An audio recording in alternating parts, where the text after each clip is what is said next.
इस कहानी को सन 1993 में शुरू किया जाता है, जहां पर एक हॉस्पिटल के अंदर कैमरा के सामने आकर एक डॉक्टर अपने हॉस्पिटल की मरीज, जिसका नाम गैब्रियल था, उसके बारे में बता रही थी। डॉक्टर कहने लग गई कि मेरा वो मरीज आजकल बहुत अजीब होता जा रहा है, क्योंकि उसकी बढ़ने की टाइम रुकने का नाम ही नहीं ले रहा है। साथ ही साथ उसके शरीर में पहले से काफी ज्यादा पावर्स, यानी उसके बॉडी के अंदर काफी मात्रा में एनर्जी आ चुकी है। रिकॉर्डिंग के बीच ही इस डॉक्टर का साथी घबराते हुए उसके पास आकर कहने लगा कि गैब्रियल फिर से पहले की तरह भागने की कोशिश कर रहा है और वो दरवाजे को ताबड़तोड़ पीटने लग गया है। यह सुनकर डॉक्टर फौरन से उसके रूम की तरफ दौड़ पड़ी थी। दिखाया गया कि उस हॉस्पिटल में हर तरफ अफरा तफरी मची हुई थी। वहाँ के नर्स, डॉक्टर्स के साथ साथ वहाँ के काम करने वाले लोग भी डर कर किसी चीज को देखकर भागने लग गए हों। अब एक गार्ड के साथ कुछ डॉक्टर गैब्रियल के कमरे में चले जाते हैं। दरअसल ये लोग गैब्रियल को बेहोश करना चाहते थे, इसीलिए बेहोश करने वाले गन लेकर उसके रूम के डोर तक पहुंच तो गए थे, लेकिन अचानक से गैब्रियल उनके साथ साथ बाकी डॉक्टर्स पर भी अटैक कर देता है।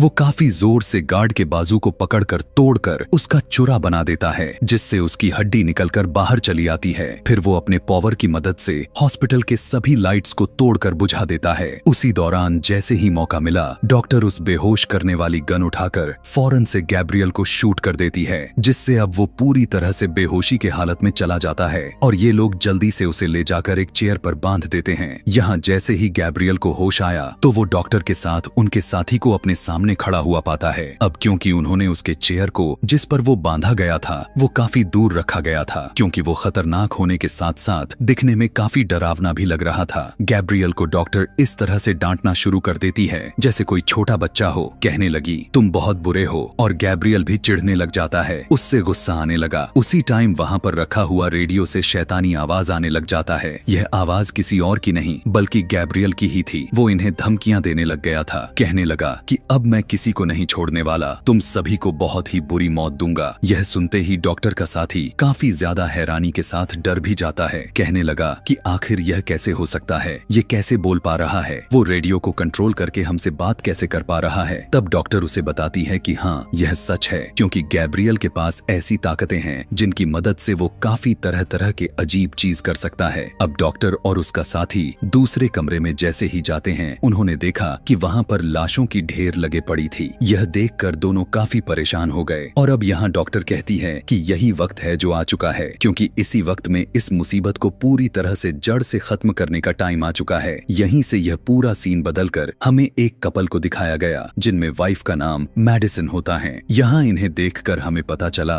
कि पिछले कई दिनों से इन दोनों में कुछ खास नहीं बन रही है, क्योंकि उनके शादी को काफी साल तो हो चुके थे, लेकिन प्रॉब्लम तो यह था कि मेडिसिन का बच्चा ही नहीं हो रहा था। हर बार जब भी वो माँ बनने जा रही होती है, उसका बच्चा पेट में ही मर जाता था, और यही वजह है कि वो पहले से अब काफी ज्यादा ही परेशान रहने लग चुकी थी। उसके हस्बैंड का गुस्सा भी उसके सर पर सवार होता रहा। यही वजह है कि इनकी झगड़े होते रहते थे। आज के दिन भी ये दोनों हस्बैंड वाइफ किसी बात को लेकर बहसबाजी करते हुए दिख रहे थे। जहाँ मेडिसिन की हस्बैंड को गुस्सा आ गया और वो उसे जोर से दीवार में धक्का मारकर लड़ा देता है और उसके सर पर चोट लगने की वजह से खून बाहर आ जाता है। यहाँ यह देखकर उसका हस्बैंड घबरा गया और जल्दी से मेडिकल किट लेने के लिए अपने रूम से बाहर चला जाता है ताकि उसकी जख्मों को साफ कर सके। लेकिन इसी मौके का फायदा उठाते हुए जल्दी से मेडिसिन कमरे के दरवाजा क्लोज कर देती है और खुद को रूम में ही लॉक्ड कर लेती है। असल में मेडिसिन अपने हस्बैंड से तंग आ चुकी थी, क्योंकि वो काफी अजीब किस्म का था। उससे हर बात पर लड़ाई झगड़ा करने लगता और उसे मारने लगता था। कुछ टाइम के बाद वो मेडिसिन को दरवाजा खोलने को चिल्लाने लग गया, लेकिन उसके बावजूद भी दरवाजा वो नहीं खोलती। इसीलिए अब उसके हस्बैंड को आज रात कमरे से बाहर ही गुजारना पड़ेगा। रात में दिखाया गया जब वो सोफे पर सो रहा था तो उसे ऐसा महसूस होता है जैसे किचन में कोई मौजूद है। वो जब चेक करने गया तो हैरान करने वाला बात यह था कि उसकी मिक्सर मशीन अपने आप चलने लग जाती है। यहाँ तक कि फ्रिज भी खुला हुआ था और उसका टीवी भी चल रही थी, लेकिन वहाँ कोई दिखाई नहीं दे रहा था। उसका हस्बैंड अभी यह सब देख ही रहा था कि तभी उसके पीछे एक शैतानी काले रंग का कुछ आकर आदमी की तरह खड़ा हो जाता है और अचानक से उस पर हमला कर देता है, जो अचानक से उसके सर को दीवार पर जोर से मारता है। उसी टाइम पर अचानक मेडिसिन की आंख खुल जाती है। यहाँ हम यह बात समझ पाते हैं कि यहाँ हमला जो अभी अचानक से हुआ वो मेडिसिन का सपना था, न कि रियल में। यहाँ वो काफी घबराई हुई थी। उसे अपने हस्बैंड की टेंशन होने लग जाती है है, इसीलिए वो जल्दी से कमरे का दरवाजा खोलकर बाहर अपने हस्बैंड को देखने के लिए चली आती है। लेकिन अपने आंखों से जो उसने देख पाया, उसे देखकर उसकी तो दिमाग ही खराब हो जाती है, क्योंकि वहां उसकी हस्बैंड की लाश बहुत ही बुरी हालत में पड़ी हुई थी। दरअसल मेडिसन में जो अपने सपने में देखा था, वो सपना अब एक हकीकत में बदल चुका था। वो काला साया उसके हस्बैंड के पूरी बॉडी को तोड़ मरोड़ कर उसे यहाँ फेंक दिया हुआ था। हर तरफ खून लगे हुए थे। वो अभी अपने हस्बैंड की लाश के पास जा पाती कि तभी पीछे से वही काले रंग की साया निकलकर उसे इस कदर देखने लग जाता है कि मेडिसन का हालत खराब हो जाता है और अब वो मेडिसन की तरफ बढ़ने लगा था। वो उस पर हमला करने के लिए आ पाता, उससे पहले ही वो वहां से भागने लग जाती है। इससे पहले कि वो मेडिसन पर हमला कर पाता, वो अपने कमरे में आकर फौरन दरवाजा बंद कर देती है। दरवाजे को हाथ से दबाते हुए खड़ी हो जाती है, जिससे वो कमरे के अंदर ना आ सके कि उसी टाइम काला साया आकर दरवाजा तोड़ने की कोशिश करने लग गया। मेडिसन दरवाजे को रोकने की कोशिश करती है, लेकिन वो साया दरवाजा तोड़ ही देता है और काफी तेजी के साथ एक ही झटके में दरवाजे के साथ वो दूर जाकर गिर गई और वहीं पर बेहोश हो जाती है। अगले सीन में मेडिसन को हॉस्पिटल में दिखाया गया, जहां उसकी आंख खुला तो उसके सामने उसकी बहन बैठी हुई थी, जो पहले तो मेडिसन का हाल पूछती है कि तुम ठीक हो, फिर उसे बताती है 2 बुरी खबरें हैं। मुझे बड़े अफसोस के साथ कहना पड़ रहा है कि इस हादसे की वजह से तुम्हारे पेट में पल रहा बच्चा मारा गया, और दूसरी बुरी खबर यह है कि तुम्हारा हस्बैंड भी मर चुका है। उसकी भी बहुत ही दर्दनाक मौत हो चुकी है। इतना सुनते ही वो रोने लग जाती है, क्योंकि उसे बहुत ही गहरा सदमा लग चुका था। इसीलिए जब डिटेक्टिव उससे पूछताछ करने के लिए यहाँ आते हैं तो उनके सवालों का भी वो जवाब नहीं देती। इसीलिए डिटेक्टिव सीधा लैब इंचार्ज के पास पहुंच जाता है ताकि उसके बारे में वो कुछ जान सके। यहाँ पर इंचार्ज मेडिसन के हस्बैंड की लाश को जब चेक कर रही थी, तब वो बताती है कि उसके हस्बैंड के लाशों से उंगलियों के निशान मिले हैं, जो और किसी की नहीं बल्कि मेडिसन की ही लग रही है। यहाँ इन्हें यह लग रहा था कि मेडिसन ने ही अपने हस्बैंड को मारा हुआ हो, क्योंकि वो उस पर बहुत ही जुल्म करता रहता था। खैर, इसके बाद मेडिसन की बहन उसे उसके अपने घर छोड़कर चली जाती है। उसी रात में दिखाया गया कि मेडिसन जब अपने कमरे के विंडो के पास खड़ी हुई थी, तो उसे बाहर की लाइट्स अजीब तरह से जलती बुझती हुई नजर आती है। इतना देखते ही मेडिसन काफी ज्यादा ही घबरा जाती है कि तभी वो वहां उसी काले साए को खड़ा हुआ देख लेती है, जिससे वो अब बुरी तरह इस कदर डर गई कि वो फौरन वहां से भागते हुए अपने घर के सारे दरवाजे विंडो को बंद करने लग जाती है, जिसके बाद घर की सारे लाइट्स को ऑफ कर देती है, जबकि ऐसे उसे बिल्कुल भी नहीं करना था। लेकिन तभी वो यह देखकर काफी ज्यादा ही डर गई कि उसके घर का मेन डोर ही अपने आप ही खुलने लग जाता है। वो डरते हुए जल्दी से भागकर अपने कमरे में आकर दरवाजे को लॉक्ड कर लेती है। आज की रात इसी तरह बहुत मुश्किल से गुजरा था। अगले दिन से मेडिसन ड्रिल मशीन को उठाकर अपने काम पे लग गई, यानी वो अपने सभी दरवाजे पर 2-2 लॉक्स लगाने लग गई थी। अगले दिन मेडिसन की बहन उससे मिलने आई। यहाँ हमें पता चला कि वो दोनों सगी बहनें नहीं हैं, क्योंकि जब मेडिसन 8 साल की थी तो उसके सौतेली बहन की मॉम डैड ने मेडिसन को गोद ले लिया था, और 8 साल से पहले क्या हुआ था उस बारे में कोई भी बात मेडिसन को याद नहीं था। वो सब कुछ भूल चुकी थी। दूसरी तरफ हमें एक औरत को दिखाया जाता है जो एक टूर गाइड थी, यानी वो लोगों को अंडरग्राउंड शहर की यात्रा करवाने में उनकी मदद करती थी। यहाँ इस टाइम वो अपने सारे कस्टमर को एक खौफनाक शहर के बारे में बता रही होती है, जिसके साथ टूर खत्म होने के बाद सभी लोग उसे पैसे देकर वहाँ से जाने लग जाते हैं। अब एक जगह पर आकर वो अपना काम खत्म ही करके वहाँ से जाने की तैयारी ही करने में लगी थी, तो अचानक वहाँ सारी की सारी लाइट जलने बुझने लग जाती हैं और देखते ही देखते लाइट्स ऑफ हो जाती हैं। टूर गाइड को लगता है कि वहाँ पर जरूर कोई है जो लाइट से मजाक कर रहा है, इसीलिए चेक करने के लिए दूसरी तरफ जाने लग जाती है। जैसे ही उसकी नजर ऊपर की तरफ छत पर गई तो वहाँ एक काफी खौफनाक क्रिएचर बैठा हुआ था, जिसे देखकर वो बहुत ही ज्यादा डर कर वहाँ से भागने लग गई। लेकिन उसी टाइम पर वो नीचे आकर उस पर हमला कर देता है। कुछ टाइम के बाद जब उसे होश आया तो वो अपने आप को एक अजीब सी जगह पर बांधा हुआ पाती है। देखने को मिला कि उसके मुंह को टैप के जरिए बांधा गया था और दोनों हाथों को रस्सियों के सहारे बांधा गया था। वहीं पर एक रेडियो भी रखा गया था, बिल्कुल उसी रेडियो की तरह लग रहा था जिस पर गैब्रियल ने अपना कंट्रोल करके सभी को मारने का धमकी दिया था, और उसमें वही शैतानी आवाज थी जो उस टाइम हमने सुनी हुई थी। और अब क्योंकि वो आवाज गैब्रियल की थी तो यहाँ हमें बिल्कुल पूरी तरह से समझ आ चुकी थी कि ये क्रिएचर और कोई नहीं बल्कि गैब्रियल ही है। वो उसी टाइम टूर गाइड के पास आकर कहने लगा कि बहुत ही जल्द मैं तुम्हें भी मार दूंगा, लेकिन ऐसा करने से पहले मुझे उस लेडी डॉक्टर से निपटना है। अब वो लेडी डॉक्टर जब अपने घर में मौजूद थी तो उसे गैब्रियल की कॉल आती है। वो उसे बताते हुए याद करवाने लग गया। कहा कि मैं वही पेशेंट हूँ जिसे तुमने बंदी बनाकर रखा हुआ था, वही मरीज जिसे तुम मुझे बच्चों की तरह डांट लगा रही थी।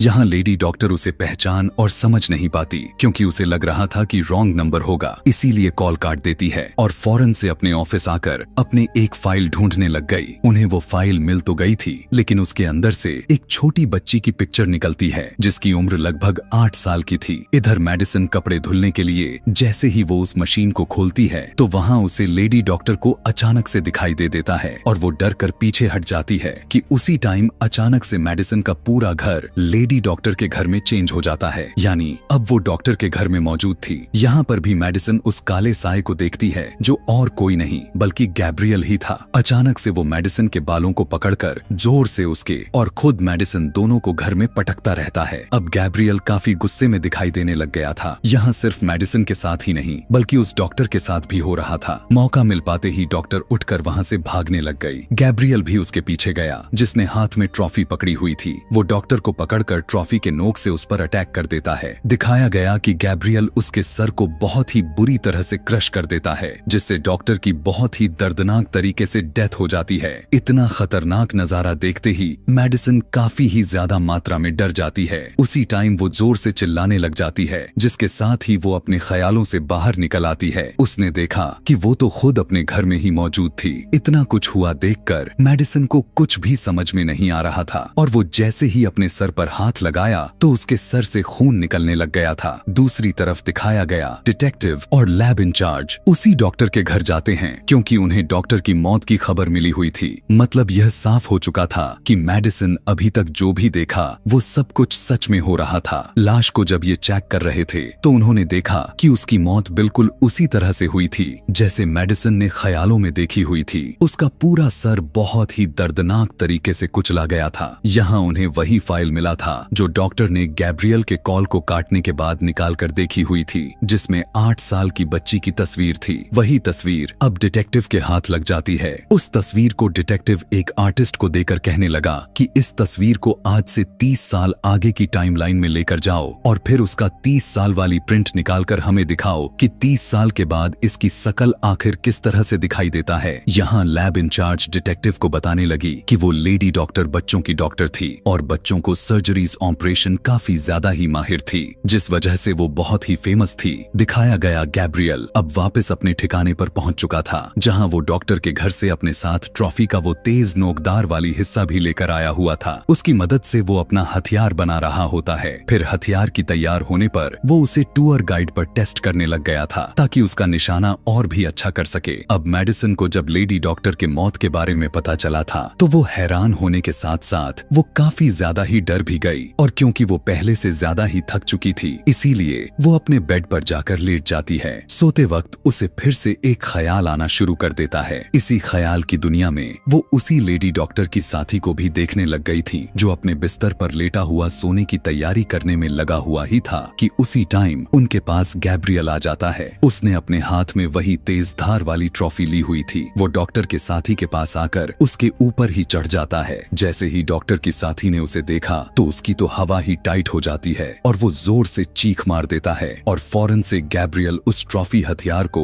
उसके सीने में बार बार मारते हुए उसे घुसा देता है और उसी टाइम पर डॉक्टर की मौत हो जाती है। इस वाले ख्याल को देखकर मेडिसिन काफी ज्यादा ही डर चुकी थी। उसकी आंख खुल गई और वो जोर जोर से चिल्लाने लग चुकी थी। दरअसल उसका यहाँ पहली बार था जो गैब्रियल के चेहरे को देखा था, जो बहुत ही डरावना और काफी ज्यादा ही बदसूरत था, जिसे देखकर उसकी तबीयत इतना ज्यादा बिगड़ जाता है कि वो फौरन से उठकर चीखना चिल्लाना शुरू कर देती है। जब वो खुद को कमरे में पाकर उसने देखा कि उसके तकिए पर काफी सारे खून गिरे हुए थे। चिल्लाने की आवाज को सुनते ही उसकी बहन यहाँ पर दौड़ती हुई आती तो है, लेकिन उसे कुछ भी समझ में नहीं आया कि उसकी बहन ऐसा क्यों कर रही है। पूछने पर मेडिसिन साफ साफ बता देती है कि मुझे काफी सालों से कुछ डरावने से ख्याल दिखाई देते आ रहे हैं और जो कुछ भी मैं अपने ख्यालों में देखती चली आ रही हूँ वो हमेशा सच हो जाता है। इसीलिए अगले दिन दोनों बहनें पुलिस स्टेशन चली जाती हैं। उनकी मुलाकात डिटेक्टिव और लैब इंचार्ज से हुआ। यहाँ मेडिसिन उन्हें बताने लग गई कि मेरी डरावने ख्याल सच हो जाते हैं। मैंने लेडी डॉक्टर के साथी का मौत भी कुछ देर पहले ही ख्याल देखा हुआ था, जो हॉस्पिटल के सामने वाले बिल्डिंग में हुआ जहाँ वो रहा करते थे। उसकी ऐसी बात सुनकर दोनों डॉक्टर के साथी के घर जाते हैं, जहाँ उन्हें सच में उनकी लाश बेड पर ही पड़ा हुआ मिल जाता है, बिल्कुल उसी तरह से जैसे उसने अपने ख्यालों में देखी हुई थी, बिल्कुल उसी तरह के जैसे गैब्रियल ने उनके चेहरे पर वार किया हुआ था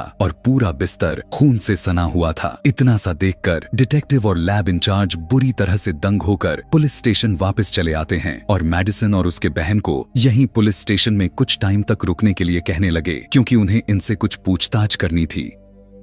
वहीं वॉशरूम में मेडिसिन के पास एक अनजान नंबर से कॉल आया, जो यह कॉल किसी और की नहीं बल्कि गैब्रियल की ही थी, जिसमें वो कहता है कि तुम्हारा नाम मैं अपनी मर्जी से रखने जा रहा हूँ, क्योंकि तुम मेरी बहन हो और मैं तुम्हारा भाई हूँ, और अब मैं इतने सालों के बाद वापस लौटकर तुम्हारे पास आ चुका हूँ। वजह इसलिए क्योंकि मैं तुम्हारा और खुद अपना बदला लेने के लिए ही यहाँ पर आया हूँ। कहने लगा कि जितने भी गुनहगार लोग चैन की सांस ले रहे हैं, उन सबको मौत की नींद सुला दूंगा। यह सुनकर मेडिसिन काफी घबरा गई। फौरन से वो अपने बहन को लेकर पुलिस स्टेशन से चले जाते हैं। उसने जाने के बाद डिटेक्टिव आर्टिस्ट के भेजे हुए फाइल देखने लग जाता है, जिसने उस बच्ची की तस्वीर को बदल दिया था। यहाँ हम यह देख पाते हैं कि 30 साल जो उस बच्ची के उम्र के हिसाब से जो टाइम अभी के टाइम लाइन में चल रही थी, उस बच्ची का तस्वीर को बदलकर सामने किसी और का नहीं बल्कि मेडिसिन का ही होता है। रात में डिटेक्टिव दोबारा से इस फाइल को पढ़ने लग गया, जहाँ उसे पता चला कि मेडिसिन की सौतेली मॉम ने उसे इलाज करवाने के लिए लेडी डॉक्टर हॉस्पिटल में एडमिट करवाया हुआ था, लेकिन अब इस लेडी डॉक्टर की तो मौत हो चुकी थी और उस मेडिसिन का इलाज उस लेडी डॉक्टर के साथ साथ उसके 2 साथियों ने ही किया हुआ था। पर हमने देखा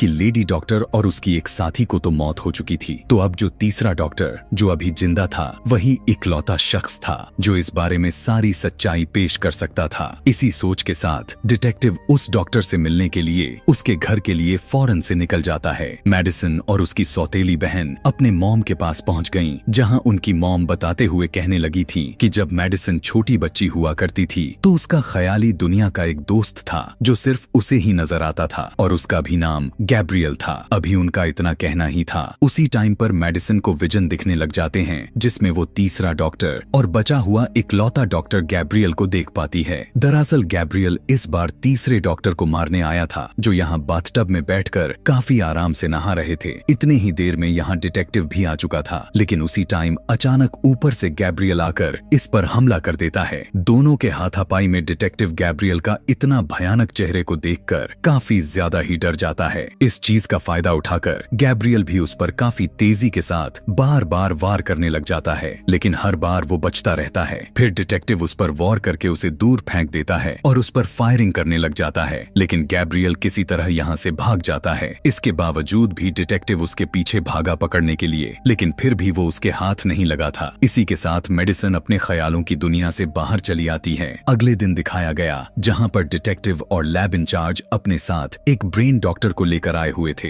ताकि वो थेरेपी करके मेडिसिन के पुरानी यादों को खोज सके, वही यादें जो वो बचपन में भूल चुकी हैं। थेरेपी के दौरान मेडिसिन बताने लगी कि जब मैं छोटी बच्ची हुआ करती थी, तब मैं गैब्रियल के हरकतों की वजह से मुझे ही डांट पड़ती रहती थी, क्योंकि वो मुझसे उल्टे सीधे काम करवाया करता था। और उसी के साथ मेडिसिन यहाँ सभी लोगों को अपने बचपन की कहानी सुनाने लगे कि एक दिन मेरे पास गैब्रियल की कॉल आया और उसने मुझसे कहने लगा कि इसी टाइम अपनी आंखें बंद करो, तुम्हारे सामने टेबल पर एक केक रखा हुआ है जिसे तुम बड़े से चाकू से काटकर अपने मॉम को खिलाओ। लेकिन जब उसने अपनी आंखें खोलकर देखा था तो वहाँ पर कोई केक तो था ही नहीं, बल्कि वहाँ पर उसके मॉम डैड सो रहे थे और उसके हाथ में लिए चाकू के नीचे उसके मॉम का पेट था। दरअसल गैब्रियल कह रहा था कि तुम अपने मॉम का पेट इसी वक्त काट दो, ताकि तुम्हारे मॉम के पेट में जो बच्चा है वो बाहर आने से पहले ही मर जाए। तभी उसकी मॉम की नींद टूट जाती है और जब उन्होंने उसे ऐसे इस हालत में देखा तो वो चीखने चिल्लाने लग जाती है। और प्रेजेंट टाइम में जब मेडिसिन यह बात सभी को सुनाई जा रही थी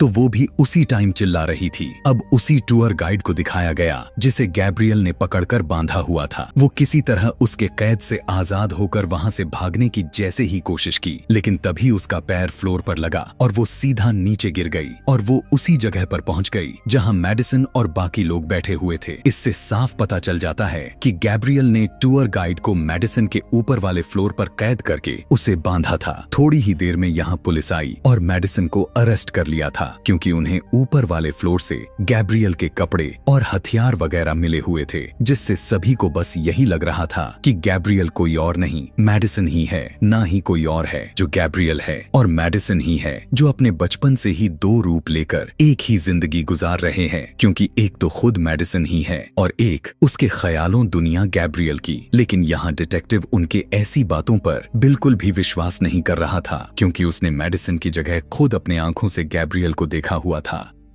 खैर, अरेस्ट करने के बाद डिटेक्टिव और लैब इंचार्ज मेडिसन से पूछताछ करने में लग जाते हैं, जहां वो बताती है कि गैब्रियल बहुत ही ज्यादा खतरनाक है। उसी पूछताछ के दौरान मेडिसन के फोन पर गैब्रियल का कॉल आया और वो उन सभी लोगों को खुद बताता है कि हाँ, मैं मेडिसन का ख्याली दोस्त हूँ। लेकिन उसी दौरान यहाँ मेडिसन जोर जोर से चिल्लाने लग गई, जिसकी वजह से उस रूम में लगा हुआ सारा बल्ब टूट जाते हैं। उसके ऐसा करने पर मेडिसन को सेल में लॉक्ड कर दिया गया था। इधर मेडिसन भी अपनी सौतेली बहन से उस हॉस्पिटल का एड्रेस लेती है जहां बचपन में मेडिसन को इलाज के लिए एडमिट करवाया गया था, यानी वही हॉस्पिटल जो लेडी डॉक्टर का था। अब क्योंकि हॉस्पिटल तो बंद हो गया था, लेकिन उसकी बहन को पता था कि वहां से जरूर कुछ तो ऐसा होगा जो आगे चलकर काम आ सकेगा, इसीलिए वो फौरन से हॉस्पिटल के लिए निकल पड़ी। हॉस्पिटल में आकर वो वहां के सभी चीजों को चेक करने लग गई, जहां उसे मेडिसन से जुड़ी कुछ टैप रिकॉर्डर मिल जाता है, जिसे वो लेकर अपने घर आ जाती है।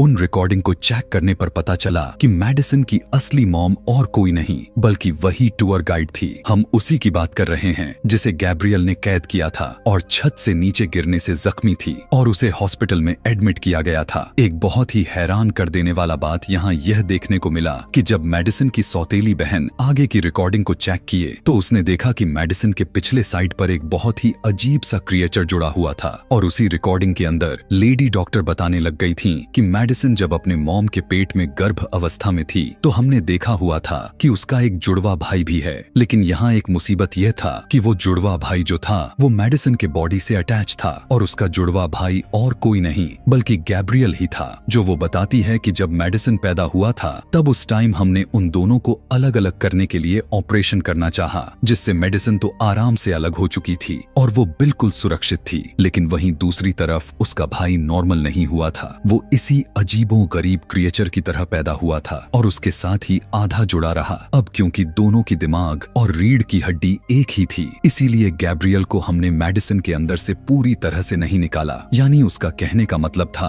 कि वे जितना निकाल सकते थे उतना ही निकालने में कामयाब हो पाए और बाकी अंदर ही रहने दिया था। बस उसके दिमाग को ऑपरेशन करके बंद कर दिया गया था, क्योंकि उसके जान का खतरा हो सकता था, जिससे उसका आधा दिमाग मेडिसन के अंदर ही रह गया था। यहाँ डॉक्टर बताते हुए कहने लग गए थे कि गैब्रियल एक बहुत ही खास तरह का बच्चा था, क्योंकि उसके पास बहुत ही शक्तिशाली ताकतें थीं। डॉक्टर बताती हैं कि गैब्रियल आसपास के सिग्नल्स और वेब्स को कंट्रोल में कर सकता था, और यही तो वजह थी कि उसने रेडियो के सिग्नल्स को कंट्रोल करके मूवी के स्टार्ट में कहा हुआ था कि मैं किसी को नहीं छोड़ूंगा, मैं तुम सभी को मार डालूंगा। फिर एक दिन गैब्रियल ने मेडिसन को कंट्रोल करके उस हॉस्पिटल में तबाही मचा दी थी। यानी यह वही टाइम है जब हमने कहानी के शुरुआत में देखा हुआ था, और जब डॉक्टर इस मुसीबत को जड़ से खत्म करने की बात कही हुई थी, वो और कोई नहीं बल्कि गैब्रियल ही था, जिसे वो आधा तो निकाल आई थी लेकिन उसे पूरी तरह से अलग नहीं कर पाई। यानी वो उसके दिमाग में ही रह गया था, और जब जब मेडिसन गैब्रियल को अपने ख्यालों में देखती आ रहती है, वो सब कुछ दरअसल गैब्रियल का दिमाग ही किए जा रहा था, क्योंकि दोनों का माइंड एक ही तरीके से काम कर रहा था। पता चला कि मेडिसन का हस्बैंड जिस दिन उसे प्रेग्नेंट में जब उसे दीवार से लड़ाकर मारा, उसी दिन से सर पर चोट लगने की वजह से गैब्रियल जाग गया था। यह सारी रिकॉर्डिंग देखने के बाद उसकी बहन डिटेक्टिव को बताने के लिए निकल जाती है ताकि उसे सारी सच्चाई को बता सके। उधर मेडिसन को दिखाया गया जहां वो जेल में बंद पड़ी थी, तो जेल की बाकी लड़कियां उसकी कमजोरी का फायदा उठाते हुए उसे परेशान करने लग जाती हैं और वो उसे मारने भी लग जाती हैं। ऐसा होने की वजह से मेडिसन की तबीयत में गिरावट आ जाती है। उन्होंने उसे इतना ज्यादा मार देती हैं कि उसके मुंह और सर से खून निकलने लग जाता है। दिखाया गया जेल के अंदर के सभी लाइट्स खराब होना शुरू हो गया और यहीं पर हम इतना भयानक सीन देख पाते हैं कि गैब्रियल पहली बार मेडिसिन के सर को पीछे से चीरते हुए बाहर आ रहा है। यह देखकर जेल के अंदर की सभी लड़कियां बौखला जाती हैं। गैब्रियल उसके सर को चीरने लग जाता है। लड़कियां डर की वजह से चिल्लाने लग जाती हैं। मेडिसिन अब गैब्रियल के कंट्रोल में थी। अचानक से एक लड़की के पास जाकर उसके गर्दन पर इस तरह से वार करती है कि उसका खून निकलने लग जाता है। फिर एक एक करके जितने भी लड़कियां उसके पास आते जा रही थीं, वो बहुत ही बेरहमी से सभी को पटक पटक फेंकते हुए मारती चली जाती है। दिखाया गया कि मेडिसिन किसी के हाथ को लकड़ी की तरह तोड़ देती है तो किसी के पेट में अपना हाथ घुसाकर आर पार काट देती है। वहीं एक लड़की को पटककर उसके सर पर अपना पैर रखकर कुचल देती है।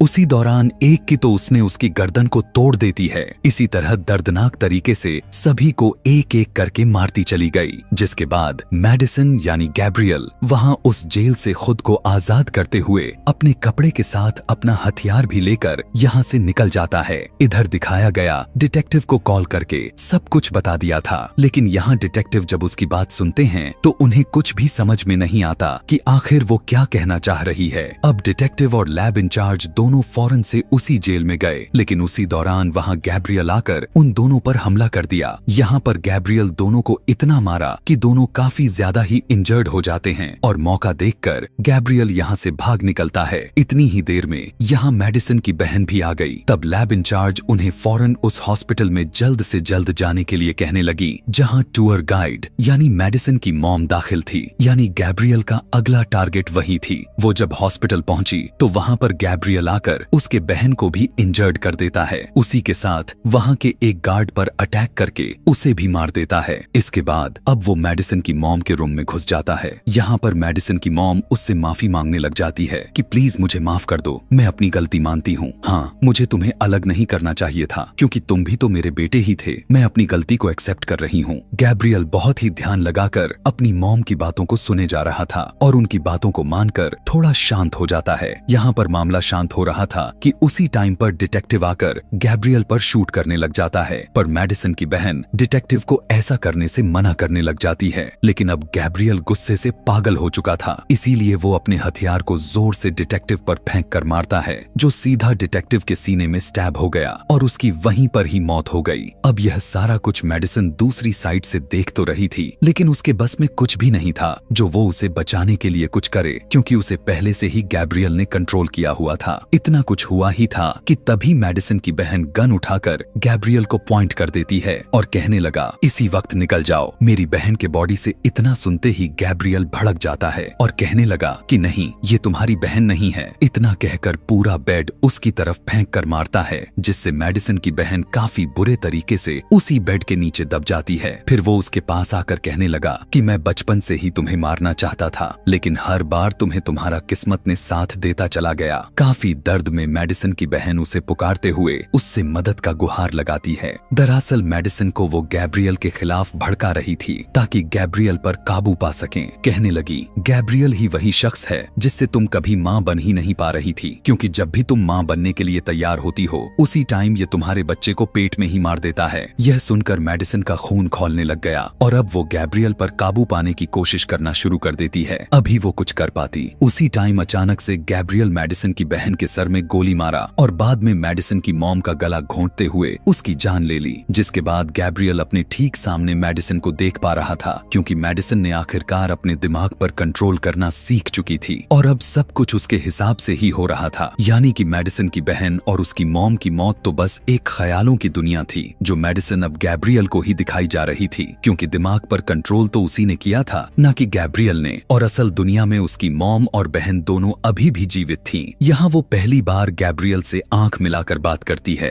कहने लगी कि मेरे शरीर और दिमाग पर सिर्फ मेरा ही कंट्रोल के साथ साथ हक भी मेरा है, और अगर अगली बार तुमने मुझ पर कभी भी कंट्रोल करने की कोशिश की तो तुम सुनो, मैं तुम्हारी अस्तित्व ही मिटा दूंगा। अभी मेडिसिन का कहना ही था कि उसका खुला हुआ पीछे का सर बंद हो गया और फौरन से वो वापस होश में आ चुकी थी और वो अपने अंदर से गैब्रियल को निकालकर हमेशा के लिए उसे कैद कर देती है। होश में आते ही मेडिसिन अपनी बहन को नीचे से निकालती है, जो तभी से वहाँ वहाँ बेड के नीचे दबकर तड़प रही थी। अच्छी बात तो यह था कि वो बेचारी अभी भी जीवित बची पड़ी थी। उसकी जान को सेव करने के बाद मेडिसिन उसे अपने गले से लगाया और कहने लग गई कि इस दुनिया में सिर्फ खून का रिश्ता ही रिश्ता नहीं कहलाता, बल्कि वो लोग अपने होते हैं जो हर मुसीबत में साथ दे रहे हैं और आपका केयर करने के लिए, हर मुसीबत से लड़ने के लिए तैयार खड़े हैं। मेडिसिन ने मुस्कुराते हुए कहा, तुम ही तो मेरी सबसे प्यारी बहन हो और हमेशा मेरी बहन ही रहोगी। बेशक हमारा खून एक नहीं है, लेकिन मैं हमेशा तुम्ही से प्यार करूंगा। इतना कुछ कहते सुनते हुए दोनों बहनें गले लगकर रोने लग जाती हैं। वहीं रूम के अंदर बेड पर लेटा हुआ उनकी मॉम भी उन्हें देखकर काफी खुश हो रही थी, क्योंकि वो अच्छी तरह से जान चुकी थीं कि मेडिसिन ने गैब्रियल को हमेशा के लिए कैद कर दिया है और वो खुद भी उससे आजाद हो चुकी थी। और इसी हैप्पी एंडिंग के साथ यह पूरा कहानी यहीं पर समाप्त हो जाती है।